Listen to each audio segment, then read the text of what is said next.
बुराड़ी कांड, 11 मौतें, 11 पाइप और वो खौफनाक diary. The full documentary part 1। प्रस्तावना। दिल्ली दिलवालों का शहर, लेकिन इसी शहर के उत्तरी इलाके में एक जगह है बुराड़ी।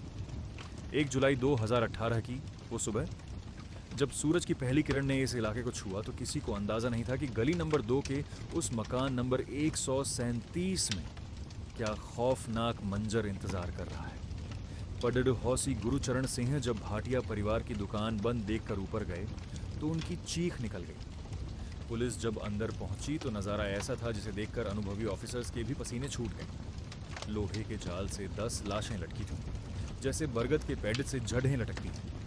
हाथ बंधे, आंखें रुई से ढकियों और मुंह पर टेप। एक बुजुर्ग महिला फर्श पर मृत पड़ी थी। कोई सुसाइड नोट नहीं, कोई जबरदस्ती घुसने के निशान नहीं। आखिर क्या हुआ था उस रात? क्या ये सामूहिक आत्महत्या थी या सामूहिक हत्या?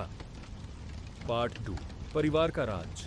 जांच शुरू हुई तो पता चला कि भाटिया परिवार मोहल्ले का सबसे शांत और सभ्य परिवार था, लेकिन घर के अंदर एक समानांतर दुनिया चल रही थी। परिवार का सबसे छोटा बेटा ललित। 10 साल पहले एक हादसे में ललित की आवाज़ चली गई थी, लेकिन फिर अचानक एक दिन उसकी आवाज़ वापस आ गई।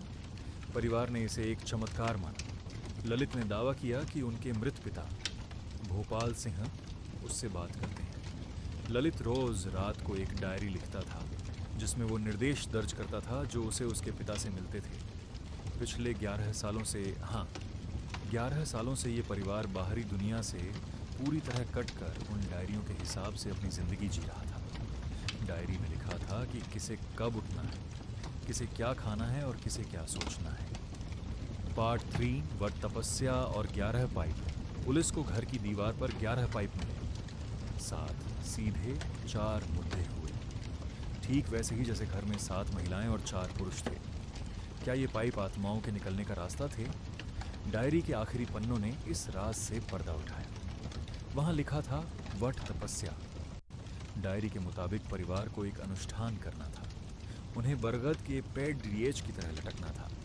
उन्हें यकीन दिलाया गया था कि अंतिम क्षणों में जब वो फंदे पर होंगे तब उनके पिता वापस आएंगे और उन्हें बचा लेंगे।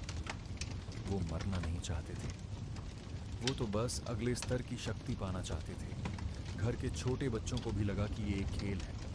उन्होंने खुद अपने बड्डी डीहों के हाथ बांधे और फिर वो भयानक मौत आया जहां खेल मौत की हकीकत में बदल गया। पार्ट 4, निष्कर्ष।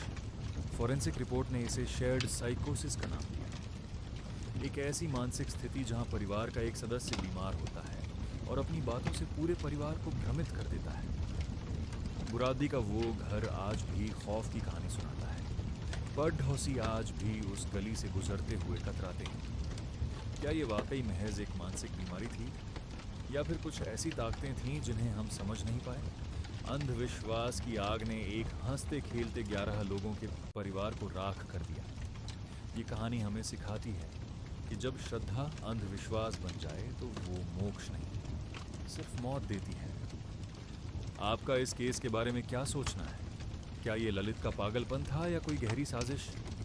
कमेंट्स में अपनी राय दें और ऐसी ही सच्ची कहानियों के लिए हमें सब्सक्राइब करें। Case cold collective.